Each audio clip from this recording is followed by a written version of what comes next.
എല്ലാവർക്കും ഒരു പുതിയ വീഡിയോയിലേക്ക് സ്വാഗതം. ഞാൻ ഡോക്ടർ ആതിര ദീപക്.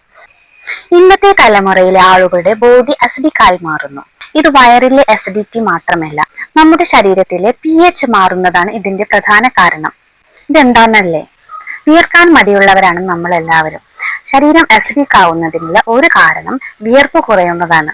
ശരീരം ആസിഡിക് ആവുമ്പോൾ ഉണ്ടാകുന്ന പ്രശ്നങ്ങളും അതിനുള്ള പരിഹാരങ്ങളും ചില ആയുർവേദിക് ടിപ്സുകളാണ് ഈ വീഡിയോയിലൂടെ ഞാൻ ഷെയർ ചെയ്യുന്നത്. നമ്മുടെ ശരീരത്തിൽ വിയർപ്പ് കുറയുന്നത് ഡയറക്റ്റ് ആയിട്ടില്ലെങ്കിലും ഇൻഡയറക്റ്റ് ആയിട്ട് നമ്മുടെ ശരീരത്തെ ബാധിക്കുന്നു. എങ്ങനെയെന്നല്ലേ? നമ്മുടെ സ്കിന്നിലെ രോമകൂപങ്ങളിലെ ലുമിനസ് ഫ്ലൂയിഡ് കൂടുതൽ നിലനിൽക്കുകയും അതിലൂടെ ബൈകാർബണേറ്റ് കൂടുതലായിട്ട് അബ്സോർബ് ചെയ്യുകയും നമ്മുടെ സ്കിന്നിലെ pH കുറയുകയും ശരീരം അസിഡിക് ആയി മാറുകയും ചെയ്യുന്നു.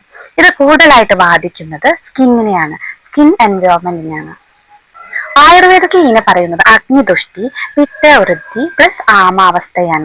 തളർച്ച, സന്ധിവേദന, സ്കിൻ ഡിസീസ്, ഉറക്കമില്ലായ്മ, പ്രതിരോധ ശേഷി കുറയുക, ഡയജസ്റ്റീവ് പ്രോബ്ലംസ്, യൂറിക് ആസിഡ് ഇവയൊക്കെയാണ് ഇത് മൂലമുണ്ടാകുന്ന പ്രശ്നങ്ങൾ. താരന്റെ പ്രധാന കാരണം ഇതുതന്നെയാണ്. താരൻ കൊണ്ടുണ്ടാകുന്ന ചോറിച്ചിലും മുടികൊഴിച്ചിലൊക്കെ മാറുവാൻ വേണ്ടി സ്കിന്നിന്റെ ഹെൽത്ത് മെച്ചപ്പെടുത്തുക. തലയൊട്ടീൻ്റെ സ്കിന്നിന്റെ pH ശരിയാക്കുന്നതാണ് ഇതിന്റെ ശാശ്വതമായ പരിഹാരം. നമ്മുടെ തലയിൽ താരൻ ഉണ്ടാകുമ്പോൾ വീട്ടിൽ തന്നെ നമ്മൾ ചെയ്യാവുന്ന കഞ്ഞിവെള്ളം, അതുപോലെ തന്നെ ചെമ്പരത്തി താളി, ഇതൊക്കെ സ്കിന്നിലെ pH ശരിയാക്കാൻ യൂസ് ചെയ്യാവുന്നതാണ്. പക്ഷേ ശരീരത്തിലെ ആസിഡിക് മാറുവാൻ നമ്മൾ ഭക്ഷണത്തിലും പൂർണ്ണമായി ശ്രദ്ധിക്കേണ്ടതാണ്. എന്നാലേ ശരീരത്തെ ആരോഗ്യാവസ്ഥയിലേക്ക് തിരിച്ചു കൊണ്ടുവരാൻ പറ്റുള്ളൂ. താരന് ത്രിഫല ചൂർണ്ണ തൈരിൽ മിക്സ് ചെയ്ത് പുരട്ടാവുന്നതും നല്ലതാണ്. ഇതൊക്കെ തലയൊട്ടിയിലെ സ്കിന്നിലെ pH ശരിയാക്കാൻ സഹായിക്കുന്നു. ശരീരം അസിഡിക് ആവുന്നത് തടയാനുള്ള എളുപ്പവും ശാശ്വതമായ വഴികളാണ് പറയാൻ പോകുന്നത്. ആദ്യത്തേത് ശരീരത്തെ വിയർപ്പിക്കുക.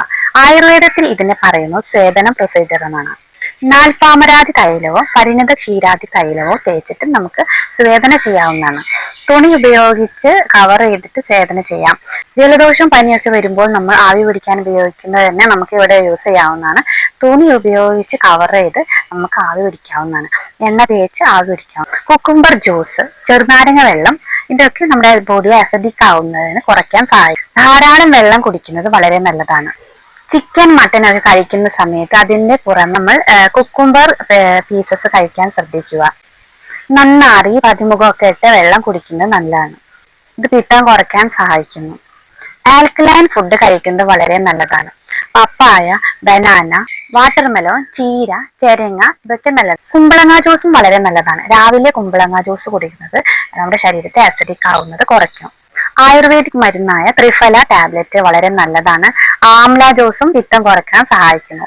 കൂടാതെ ശതാവരിയും വളരെ ഫലപ്രദമാണ്. അപ്പോൾ ഈ സിമ്പിൾ ആയിട്ടുള്ള കാര്യങ്ങളാണെങ്കിൽ പോലും ഇത് നമ്മുടെ ശരീരത്തെ വളരെ അധികം ബാധിക്കുന്നു. അടുത്ത കാര്യം നിങ്ങളെ ഓർമ്മിപ്പിക്കാനുള്ളതെന്ന് വെച്ചാൽ എക്സസൈസുകൾ, എല്ലാത്തരം എക്സസൈസുകളും ഇതിന് നല്ലതാണ്. ഈ വീഡിയോ നിങ്ങൾക്ക് ഉപകാരപ്രദമായെന്ന് കരുതുന്നു. അടുത്തൊരു പുതിയ വീഡിയോയിലൂടെ കാണാം. Thank you. Have A nice day.